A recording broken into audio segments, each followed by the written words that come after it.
Jo Leute, mein Name ist Kanli. Ich bin heute hier bei Soundstar Studios mit meinem neuen Format Artist Talk. So, ich habe heute einen Gast, der in München auf jeden Fall schon seine Spuren hinterlassen hat, der viel Musik produziert hat, der durch Höhen und Tiefen gegangen ist und der auch mit dem ein oder anderen Künstler schon zusammengearbeitet hat, dem jedem Hip-Hop-Head ein Begriff sein sollte so. Ich bin hier heute mit Großes K und ich freue mich darauf, mit ihm ein anständiges Gespräch zu führen. Wir haben Bock drauf. Ich hoffe, ihr habt auch Bock. Viel Spaß dabei. Na auf, es geht von Block zu Block zu Block zu Block. Das ist unsere Welt, in der wir euch hier einladen. In Hip-Hop. Now you can really get what you deserve. Servus, Großes K. Hi Erich, freut mich hier zu sein und schön, dass es mal geklappt hat. Alles cool. Gut hergefunden? Ich habe gut hergefunden, ja, habe noch was Kleines gegessen, bevor ich herkam, war unten bei der Dönerbude, habe mir noch Pommes reingezogen und einen schönen Chai-Tee und ja, jetzt bin ich hier und ich freue mich wirklich, dass wir mal reden, weil wir haben ja schon seit langem vorgehabt, mal ein Interview zu führen. Ja, definitiv. Hast du Bock? Ich habe Bock, aber wie? Okay, cool. Dann lass uns erstmal darüber reden, wie du überhaupt zu Hip-Hop gekommen bist. So. Also wie hat das alles bei dir angefangen? Was waren deine Anfänge? Wie ging es los bei dir? Was hat dich dazu gebracht, dass du überhaupt gesagt hast, wow, ich mache das jetzt, ich finde das geil? Ja, sehr beeinflusst war ich natürlich vom amerikanischen Hip-Hop damals. Es ging los mit Grandmaster Flash. Ja, es war ja noch kein typisch Hip-Hop, wie man ihn heute kennt. Die Klamotten von den Jungs waren Lederanzüge, Ketten, haben eher wie Punker ausgeschaut. Und das waren so die ersten Sachen, die wir gehört haben. Dann kam Curtis Blow, Run DMC und die amerikanischen Jungs haben mich sehr beeinflusst. Ich fand das super. Ich habe alles verschlungen von dem, was man kriegen konnte. Damals gab es ja fast nur Tapes und Vinyls. Und was ich kriegen konnte, habe ich verschlungen und gefressen. Später dann, das war 1992, soweit ich mich erinnere. Ja, und dann, später dann, hat in Neuperlach bei uns im Freizeitheim ein Hip-Hop-Workshop stattgefunden vom Fridolin Anzing, der hat den geführt, auch Fitti genannt. Der ist in 20 Häusern in München, hat er einen dreitägigen Workshop gegeben. Das war natürlich klasse für uns, der hat seine eigenen Geräte mitgebracht. Er war Hip-Hopper. Er war kein Hip-Hop, er war Musiker, aber er hat einen Hip-Hop-Workshop gemacht und sozusagen seine Geräte mitgebracht und mit uns, damals mit 3 Freunden von mir, Enz, Hakan K. und G. Fatal, die auch die Gruppe MPL Brackens gegründet haben damals. Mit denen habe ich angefangen, bin dann dort zu diesem Workshop gegangen, der hat uns gelernt, wie man Beats macht. Das war natürlich was super Erfahrung für uns, weil Hardware sehr teuer war damals. Auch so Open Mic Open mäßig. Mic und wir konnten uns das nicht leisten, das war natürlich geil. Dann in einem Workshop zu lernen, was ist ein Beat, was ist eine Snare, was ist eine Hi-Hat, was sind Bars. Also wir haben da in den 3 Tagen sehr viel gelernt, haben ein Lied produziert und es wurde dann von den ganzen anderen Teilnehmern von den anderen Workshops bewertet und wir sind auf Platz 2 gekommen und es war so der Start sozusagen in die Da habt ihr euch dann so gedacht. Da habe ich auch zum ersten Mal auf Deutsch gerappt. Vorher haben wir eigentlich mehr englische Texte geschrieben und es war so der Start damals für Habt mich. ihr gesagt, okay, jetzt fangen wir an, jetzt hustlen wir selber unser Equipment zusammen. Ja, das noch nicht am Anfang. Am Anfang ist es dabei geblieben, dass wir einfach Tonbänder bequatscht haben, irgendwelche Beats, die es schon gab, berappt haben und unsere Lieder gemacht haben mit sozusagen Freebeats sozusagen oder mit Instrumentals von anderen Künstlern. Bevorzugt natürlich amerikanischen, weil es gab noch nicht viel deutsche Hip-Hop. So das erste, was ich mitbekommen habe, war auch Fantastische Vier, was ich damals noch nicht so toll fand. Die Technik war auch noch nicht so krass. Die Technik war noch nicht so toll und ja, so war mein Start in den Hip-Hop-Bereich. War auch noch sehr teuer in der damaligen Zeit, Musik zu produzieren. Hardware war verdammt teuer. Da hat ein Gerät hier 3000 D-Mark gekostet, konnte sich keiner leisten. Und da war ich schon froh, an diesem Workshop teilnehmen zu können, auf jeden Fall. Crazy. Und dann hat es angefangen, dass du deine musikalische Laufbahn fortgesetzt hast. Dann hast du dir gedacht, okay, das ist mein Ding, darauf habe ich Bock. Ich habe Bock, Texte zu schreiben. Ich habe Bock, Leuten was mitzugeben. Ich mag das zu flowen. Und dann habt ihr ja auch dann schon eure ersten Crews gehabt. Also du warst ja Teil auch, was heißt Teil, aber Feinkost Paranoia war so einer der ersten größeren Erfolge in München, wo du dann auch den einen oder anderen Rapper kennengelernt hast, der heute sehr groß ist. Was ging da so in der Zeit? Ja, es ging los, dass ich mit Pick das Ass, einem guten Freund von mir, den ich eigentlich am längsten kenne, angefangen habe, Eastside Twins zu gründen. Ja, wir haben Texte geschrieben und er hat mal Pizza ausgeliefert in Trudering in einem Studio, Hardline Studio, wo Luxi und Jua das geleitet haben. Und der war so begeistert von unserer Geschichte. Ja, Nopperlacher Jungs, Ghetto-Rapper. Von der Street. Und hat uns dann sozusagen sein Studio zur Verfügung gestellt. Für über 2 Jahre durften wir da walten und machen, was wir wollen. Und Krass. so sind unsere ersten Lieder entstanden. Professionelle Lieder, professionell produziert und mit einem brutalen Equipment, was die dort hatten. Wirklich vom Feinsten. Und das war für uns natürlich wie ein wahr gewordener Traum. Ja? Also keiner konnte sich damals irgendwelches Equipment leisten. Und wir durften eigentlich so oft hingehen, wie wir wollen und haben da ziemlich schnell ja, so unsere erste EP gemacht. Den ersten eigenen Style, erstmal mit den Jungs zusammen im Genau. Studio chillen, viben und so, Texte schreiben, dies, Texte das. schreiben. Später kam dann der Jamie von Feinkost Paranoia dazu. Der hat sich dort eingemietet. Wir haben uns kennengelernt, haben uns gleich super verstanden. Und dann habe ich die anderen Jungs von Feinkost kennengelernt. Und so haben wir dann die Gruppe EMF gegründet, einer Münchens Feinstes. Und da war noch Cinnabet und Pascal Edelmann von den Rhyme Farmer dabei. Ich und Nick natürlich von Eastside Twins, W78 und Bachmann war dabei. Und so haben wir dann auch unsere erste EMF-EP und dann auch Album gemacht zusammen. Und dann auch live gegangen. Live performt. Und das war so noch vor Agro Berlin, wenn ich genau überlege. Wir waren eigentlich so die erste harte Gruppe in Deutschland. Ja, ich hab auf jeden Fall auch ein Interview von Savage gesehen, wo er darüber geredet hat, dass Feinkost Paranoia ihn auch inspiriert hat, damals harte Musik zu machen oder dass ihr damals, also Feinkost Paranoia, eine Gruppierung um Sido und ihr wart so in Deutschland die Ersten, die harten Rap gemacht haben. Damals war alles noch sehr, sehr Fanta 4 und fettes Brot und so. Und ihr wart dann so die Ersten, die dann drauf gefickt haben und dann einfach harten Rap gebracht haben. So, wie hast du die Jungs damals kennengelernt so? Also Nick ist ein Nachbar von mir, der ist in derselben Straße wie ich aufgewachsen und wir sind eigentlich von Kind auf an gute Freunde und die anderen Jungs habe ich dann nach und nach kennengelernt. Im Hardline-Studio, wie gesagt, Edelmo, Pascal ist mein Cousin. Den habe ich dann mit reingebracht und Cinnabet und W78 ist dann auch noch dazu gekommen. Ein halbes Jahr später ist dann ungefähr dazu gekommen. Und dann haben wir eigentlich angefangen, professionelle Musik zu machen und uns dort zu entfalten und so unsere Projekte zu verwirklichen. Und als es dann vorbei war, weil es gab ja dann irgendwann einen Bruch, warum auch immer, es hat sich dann irgendwie auseinandergelebt anscheinend, oder? Also einen Bruch gab es nie, ich bin mit allen super befreundet. Also das Studio hat sich im Endeffekt aufgelöst. Aus welchen Gründen auch immer und wir hatten dann keine Basis mehr, Musik zu machen.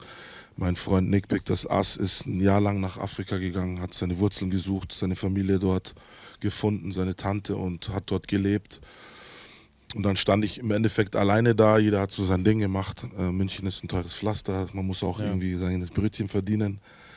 Und dann habe ich angefangen eigentlich mit Alex Sassonis, S1, auch bekannt in München als Produzent. Angefangen, der auch nicht weit von mir wohnt, ein Katzensprung, eigentlich gegenüber von meinem Haus, habe ich angefangen Musik zu machen. Er war DJ damals und hatte schon ein paar Geräte, 808, später auch MPC. Und da haben wir halt angefangen, ja, Beats zu machen zusammen und uns zusammenzuschließen. Das ganz Coole war halt, dass er in der Wohnung von seiner Mutter gelebt hat, die nur halbjährlich hier war und ein halbes Jahr in Spanien. Und da hatten wir also quasi ein halbes Jahr die Wohnung für uns. Sturmfrei, haben ein Studio in sein Zimmer eingebaut und so ging es dann mit MPL Records los. Dann habt ihr gesagt, okay, bei uns funktioniert eigentlich, wir gründen jetzt eine Crew, wir gründen jetzt ein Label, wir haben jetzt Bock, Musik rauszubringen.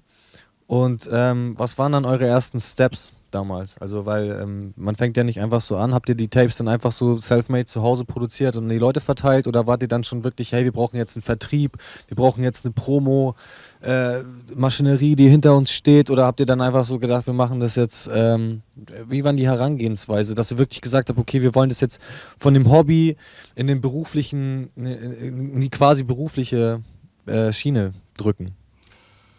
Ja, damals, wo wir im Hardline-Studio waren, hatten wir schon einen Publishing-Deal mit IRMI und hätten auch einen Vertrag mit Koch Records bekommen. Die haben aber dann eine Woche später an BMG verkauft und somit ist der Vertrag geplatzt leider. Hätten wir eine Woche früher unterschrieben, hätten sie uns sozusagen übernehmen müssen. Damals unter anderem Künstler war Afra, den viele bestimmt noch kennen. Okay, ich kenne ihn nicht. Und ja, und auf jeden Fall ja, ist es da geplatzt.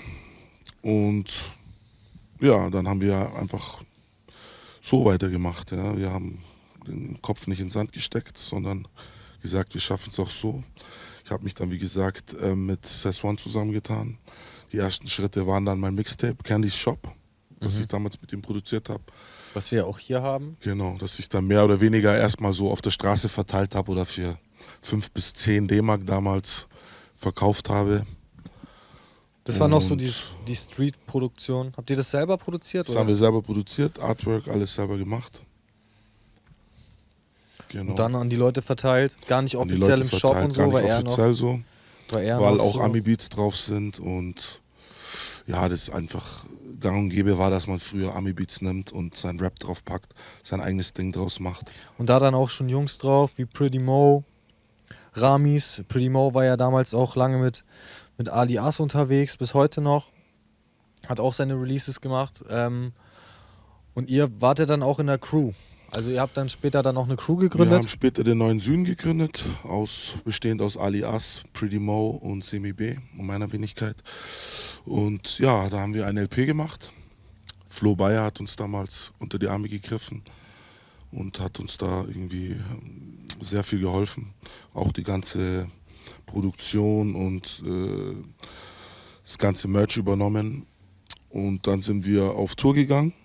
Wir waren unter anderem Vorgruppe bei Sido, wo Sido mit seiner ersten LP Maske rauskam, waren wir in 4, 5 Städten Vorgruppe und B-Tight war damals ein Backup, ist auch gerade rausgekommen. Die beiden sind ja bekanntlicherweise gute Freunde, zusammen aufgewachsen. Ja, die haben es gestartet. Und da waren wir dann Vorgruppe, DJ Reckless, wer ihn heute kennt, als Reckless, auch guter Freund und Nachbar von mir. Roger Reckless. Roger Reckless, genau, war unser DJ. Und ja, so hatten wir einige Konzerte, einige Auftritte, unter anderem auch Busta Rhymes und Chris Brown. Und so ist das dann Ganze gestartet und auch ein bisschen größer geworden. Und wie kam es dazu, dass Chris Brown, also von Sido, die Zeit mit Sido, in der Anfangszeit, und plötzlich stehst du da und machst Vorgruppe von Chris Brown. Also das ist auf jeden Fall so von unten nach oben. Wie kam es dazu? Ja, wir hatten einen kleinen Hype mit dieser Neue Süden-Geschichte und damals DJ Don Dado, ein guter Freund auch von mir, war lokaler DJ in München, hat viele Partys und Veranstaltungen gemacht. Und wir waren da damals, glaube ich, im Club Duo, der ist am Stachus in München, in einem Club. Und an dem Vortag kamen halt irgendwie Leute von Chris Brown und haben dort auch gefeiert und ihn irgendwie gefragt, ob sie nicht irgendjemanden kennen, der eine Vorgruppe machen kann. Und Dado hat mich dann gleich Backstage geholt, hat mich den Jungs vorgestellt und gesagt, ja, die machen ganz gute Musik und ob wir nicht Lust hätten, am nächsten Tag irgendwie aufzutreten. Und das haben wir dann auch gemacht. Und es ist sehr gut angekommen, die Leute haben uns gefeiert. Natürlich haben wir die Leute von Chris Brown mitgenommen. Das waren, glaube ich, damals in der Tonhalle im Kunstpark.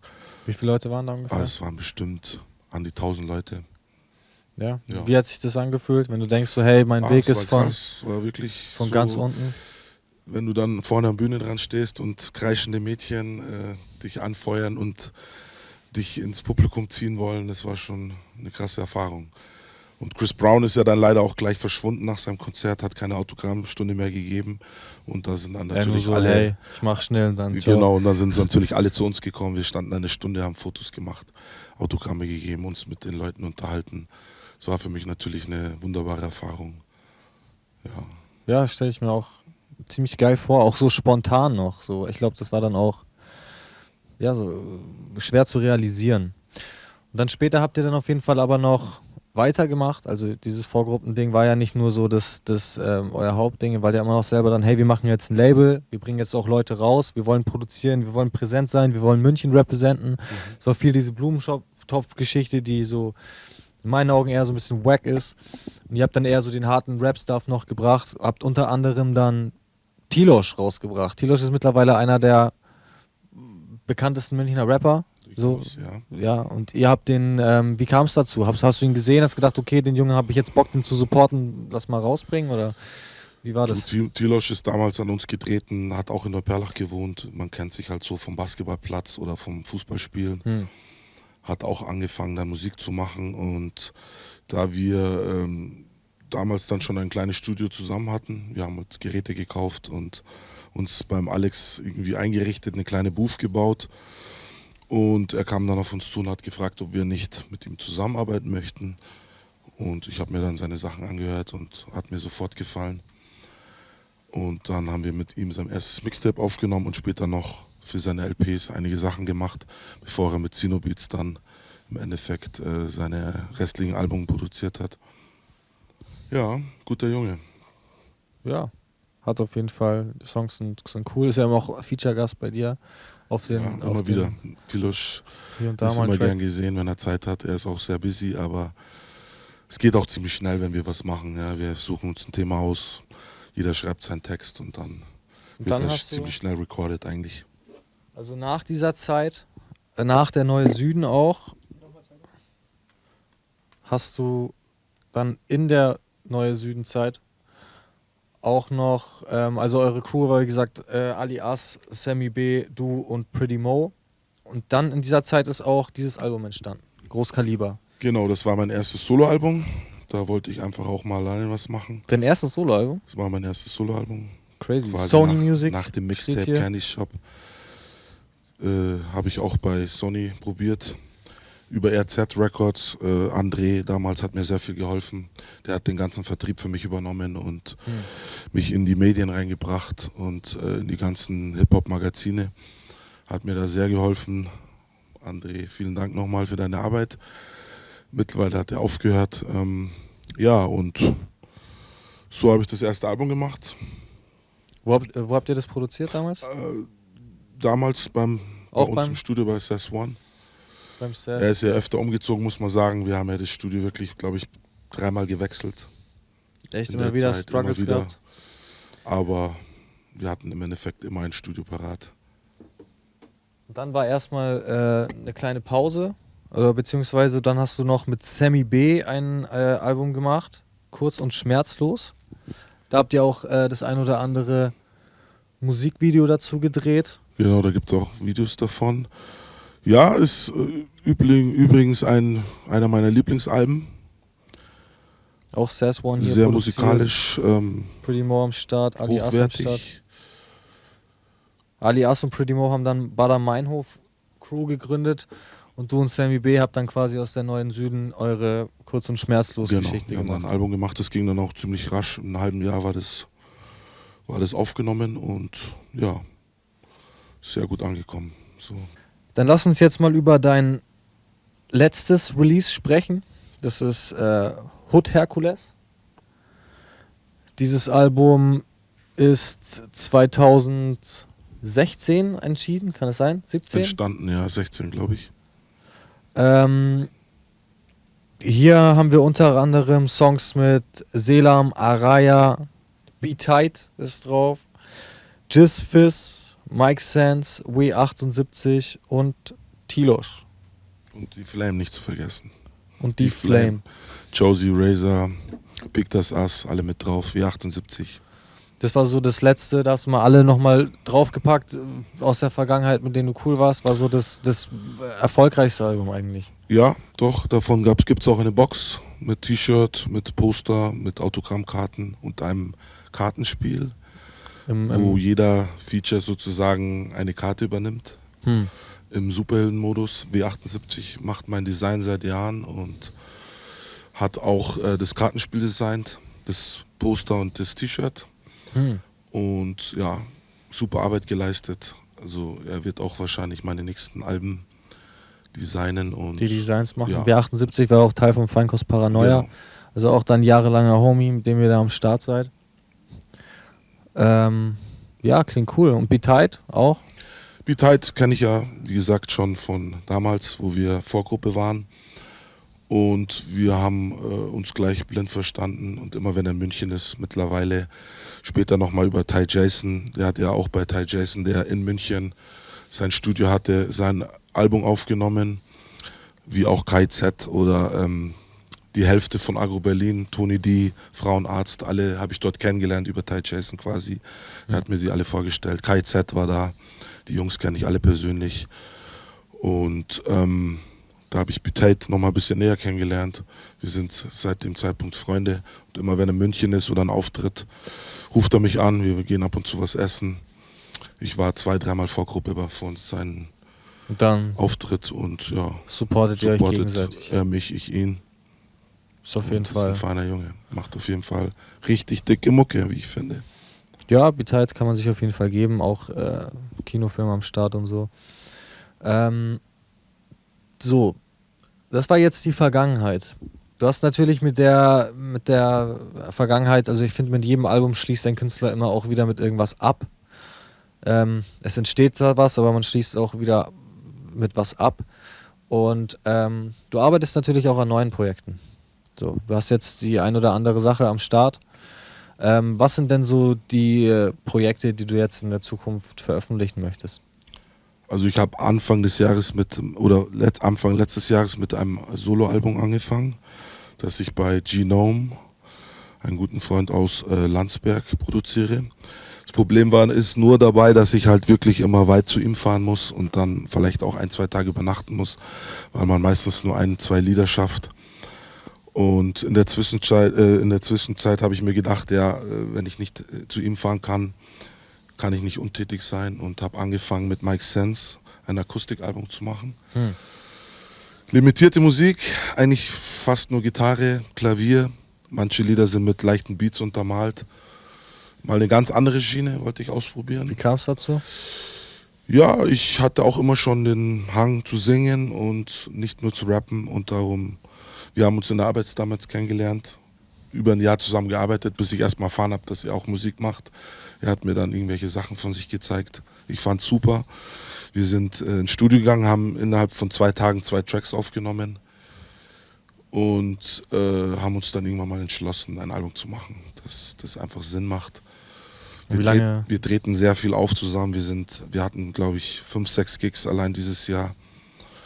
Und ja, da wird auf jeden Fall noch einiges mehr kommen nächstes Jahr.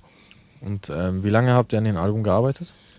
Es hat fast ein Jahr gedauert, muss ich sagen, da wir beide auch arbeiten müssen und jeder so seine eigenen Projekte macht. Aber finally sind wir eigentlich jetzt fertig. Das Album ist gerade beim Mastern in Berlin bei Pete Black und Ramon, genau, die 2 machen mein Album. Und ich bin schon gespannt aufs Ergebnis, wenn es zurückkommt. Habt ihr auch schon einen Titel? Der Titel ist Als ob es erst gestern war. Ja, kurz und schmerzlos. Ist ein Titeltrack oder ist auch ein Track auf dem Album. Und der passt schön zu dem Gesamtkonzept, würde ich sagen. Ja. Ist dann mehr melancholischer? Sehr melancholische Sachen, ernste Themen, politische Themen. Ich spreche ein bisschen über meine Vergangenheit, über meine Familie, damals über meinen Vater, der früh weggegangen ist und arbeite damit auch ein paar Sachen auf. So. Und ja, es ist ein sehr gelungenes Album, wie ich finde. Alle Songs sind radiotauglich und ja, lasst euch überraschen. Ich bin schon gespannt, wie ihr es findet. Also wenn man mal Großes Chaos einer anderen Perspektive sehen möchte, dann ist dieses Album auf jeden Fall schon, definitiv. zeigt dann den Musiker dann definitiv, doch noch weil das mehr ist wirklich als Handarbeit. die Rapper. Wir haben alles selbst eingespielt. Aber auch große Props an Mike Sense, mit dem ich das mache. Ein sehr großer Musiker, spielt Gitarre, spielt Klavier, spielt Trommel, Schlagzeug, ist ein begnadeter Produzent. Auch live. Und Auch so. live Hab ich auch schon gesehen. ein großer Künstler, muss ich sagen. Ich bin sehr froh, mit ihm das Album machen zu dürfen und bin echt gespannt, wenn wir dann nächstes Jahr unsere Release-Party feiern und ein großes Konzert geben. Du hast gerade darüber geredet, dass ihr auch politische Songs habt. Es gibt den Song Plastikwelt von dir, der so eine deiner nächsten Projekte sind, die jetzt veröffentlicht werden. Erzähl mir über den Song. Erzähl mir über das Video. Ja, der Song spiegelt eigentlich unsere Gesellschaft wider. Der Massenkonsum, ja, der Schönheitswahn, ja, auch wie wir mit unserer Welt umgehen. Ja, alles, die Meere sind voll Plastik. Das Massentiersterben, also das spiegelt das alles wider. Bitches mit Und Botox in der Fresse. Bitches mit Botox, diese Jugendlichen, die unbedingt denken, dass sie gemachte Titten mit 14 Jahren brauchen und Lippen aufspritzen müssen. Das spiegelt das Ganze ein bisschen wider, aber ich würde sagen, hört euch den Song selber an und bildet eure Meinung. Ich will nur einen Gedankenanstoß geben, weil ich finde, das Leben ist mehr als nur Materialismus und irgendwelche dicken Autos zu fahren. Was hat bei dir Klick gemacht, dass du denkst, okay, jetzt mache ich so einen Song? Auf der anderen Seite machst du Akustikmusik, bist dann sehr, sehr auf diesem musikalischen Film unterwegs. Was bringt dich dann dazu, dass du sagst, okay, ich habe jetzt Bock, das zu sagen, weil das stresst mich?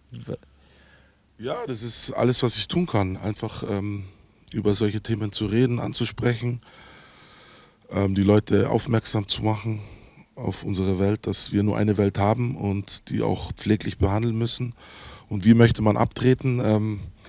Mit einem dicken Bankkonto oder möchte man was für die Welt getan haben? Und ich möchte einfach schauen, jeder kann ein bisschen was machen, dass es uns besser geht. Ja.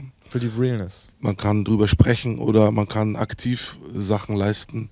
Und ich mache beides und jeder muss es selber wissen, aber ich kann nur einen Anstoß geben. Einfach, wir haben nur eine Welt und auf der wir leben und wenn die nicht mehr da ist, dann schaut es alt aus. Gell, für uns. Sollte man das auf jeden Fall schon mal pflegen. Auf jeden Fall. Wer hat den Song produziert? Der Song ist produziert von Sino Beats. Ja, und da habe ich mich sehr gefreut, dass er sich die Zeit genommen hat. Ein sehr deeper Song und ja, ich freue mich, ihn endlich zu veröffentlichen. Sino Beats ist ja auch einer, der im EGJ-Camp mitproduziert hat, Kodo produziert hat, der überall mal mitproduziert hat. Ist das dann für dich immer noch was Besonderes, mit so einem Producer zusammenzuarbeiten? Gut, ich kenne Sino von Anfang an. Also ich muss sagen, wir haben uns damals gegenseitig die Karten zugespielt. Ich habe ihm geholfen, er hat mir geholfen.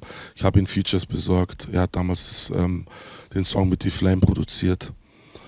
Und ja, er hat mir Beats geschickt, die ich dann berappt habe. Ich habe ihm Features besorgt und eine Hand wäscht die andere. Wir sind heute noch gute Freunde. Er ist sehr busy geworden, aber das bin ich ja auch. Ja. Und darum freue ich mich immer, wenn er sich die Zeit nimmt. Es ist ein sehr gelungener Song, wie ich finde. Und ja. Aber du hast noch ein anderes Video. Block zu Block. Vom Block zu Block. Das wird auch ein Song von meinem Soloalbum sein, genauso wie Plastikwelt, in dem ich einfach Tribut an alte Hip-Hopper gebe, die nicht mehr unter uns sind. Ja, wie unter anderem Tupac und Biggie Smalls. Nate Dogg. Und auch Hip-Hopper, die ich gefeiert habe, ja, die ich von Anfang von der Pike an gehört habe, wie Run DMC, Cypress Hill, Pharcyde. Ja, da könnte ich eine Liste nennen, die bis zum Mond hochgeht. Und darum Einfach mal ist so es ein kleines Tribut an diese Künstler, in dem ich einfach was drüber erzähle, wie ich angefangen habe mit der Musik. Und ja, dass ich zum Beispiel die Texte mitgerappt habe, aber nicht mal Englisch konnte damals, ja, und vielleicht bestimmt auch manche Wörter falsch ausgedrückt habe. Und am Schluss dann noch alle, die von uns gegangen sind, einblende und denen sozusagen mein Tribut zolle. Auch so ein bisschen auch diese 90s-Filme, einfach gerade auch diese Plastikwelt, heute alles sehr plastisch, teilweise Texte haben gar keinen Sinn mehr, so, es ist viel Genau. Autotune-Shit, so, und du hast dann einfach auch diese realen Rapper nochmal in den Vordergrund gestellt, so was eigentlich Hip-Hop ist, was Hip-Hop heute in Deutschland Bedeutet für mich, also ich versuche authentisch zu bleiben. Sicherlich hat jeder moderne Rapper oder Neurapper seine Existenzberechtigung. Autotune ist auch ein Stilmittel, das ich am Anfang nicht ganz kapiert habe, aber mittlerweile akzeptiert habe und auch angenommen habe und mittlerweile auch Songs mache mit Autotune, aber es nicht übertreibe. Ja, es werden immer noch Rap-Passagen mit meiner normalen Stimme sein. Meistens sind es kleine Passagen oder Hooks oder mal ein Part. Und ja, ich rede mehr über weltliche Dinge, über Sachen, die mir am Herzen liegen, über Probleme und nicht nur über Party und dicke Autos, über Frauen. Ja, es wird mir schnell langweilig so. ist dann mehr schon so Back to the Roots. Back to the Roots und einfach authentisch bleiben, was zu sagen, ja, und nicht nur bla bla. Und Gibt's denn, also würdest du sagen, dass du den neuen Style auch wirklich feierbar findest? Gibt es neue Künstler, wo du sagst, boah, okay, das feiere ich trotzdem ab, auch wenn es nicht meine Welt ist? Könnte ich selber so. durchaus gibt es da einige, die ich feiere, auch Bowser zum Beispiel oder Capital Bra, obwohl ich jetzt nicht der größte Fan seiner Musik bin und auch nicht seine Aussagen, aber er macht unterhaltsame, witzige Musik, die man durchaus mal im Club feiern kann. Und der Kerl ist ja auch sehr fleißig, ja, auch ob man ihn mag oder nicht. Er sitzt bestimmt auch Stunden im Studio, macht seine Mucke. Arbeitstier. Und ist ein Arbeitstier und davor ziehe ich meinen Hut. Und ja, ich gönne ihm alles, allen Erfolg, den er hat. Wie jedem anderen Künstler auch, der hart arbeitet und versucht irgendwie rauszukommen oder auch nicht. Ja, ich mache jetzt nicht die Musik für mich unbedingt, um dicke Kohle zu scheffeln. Ich mache Musik einfach, weil es ein Ventil für mich ist. Weil ich es liebe, weil ich einfach mich zum Ausdruck bringe und Spaß dran habe. Das ist, warum ich Musik mache. Ja, klingt auf jeden Fall schon mal positiv, was du da am Laufen hast, würde ich sagen. Was hast du dir denn sonst noch vorgenommen für 2020? Ja, also ich werde noch ein Album veröffentlichen mit Halfbeat Beats. Das ist ein Basketballkollege und Nachbar, guter Freund von mir, der auch in der Perlach wohnt, nicht weit von mir. Sehr talentierter Produzent, ja. Der produziert nur, oder? Der produziert und auf unserem Album, das wir jetzt gemacht haben, es wird 3 bärenstarke Typen heißen mit DJ Kais, rappt er auch das erste Mal. Also Dope. es ist ein Album, wo er Zum ersten Mal. ähnlich wie Timbaland damals Beats und rappt.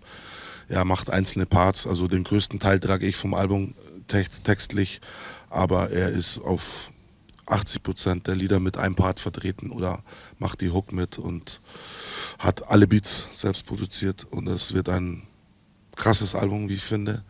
Es ist sehr durchwachsen, bunt gemischt, sehr deep und auch wieder richtige Hip-Hop-Kunst, wie ich finde. Also wir haben uns da sehr viel Zeit gelassen. Wissen viele noch gar nicht, dass das Album überhaupt rauskommt, aber das sollte so eine kleine Überraschung werden. Und auf das Album freue ich mich ganz besonders. Jetzt platzt die Bombe quasi. Quasi. Also es wird richtig nice. Und wo habt ihr das produziert? Bei ihm im Studio. Also er wohnt, wie gesagt, 10 Minuten Fußweg von mir, hat ein eigenes Studio und da haben wir alles produziert und aufgenommen. Artwork macht wieder W78. Das Cover ist auch schon fertig, der Name steht. Also es muss eigentlich nur noch gemischt und gemastert werden. Aber Stabil, Digga. Jo Leute, das war unser Gespräch. Das war der Artist Talk. Wenn es euch gefallen hat, dann schreibt auf jeden Fall eure Meinung in die Kommentare. Lasst einen Daumen oben da. Abonniert den YouTube-Channel von Soundstar Studios. Abonniert den YouTube-Channel von Großes K. Folgt Großes K bei Instagram. Folgt Großes K bei Facebook. Seid auf dem Laufenden, denn da kommt 2020 auf jeden Fall noch die ein oder andere Geschichte auf euch zu. Möchtest du noch was sagen? ja, ich möchte mich auch bedanken bei allen, die zugeschaut haben und ich würde mich freuen, wenn ihr mir weiter folgt und schaut, was ich so mache. Und ich wünsche euch alles Gute. Bleibt gesund vor allem und ja, Hip-Hop don't stop. Peace!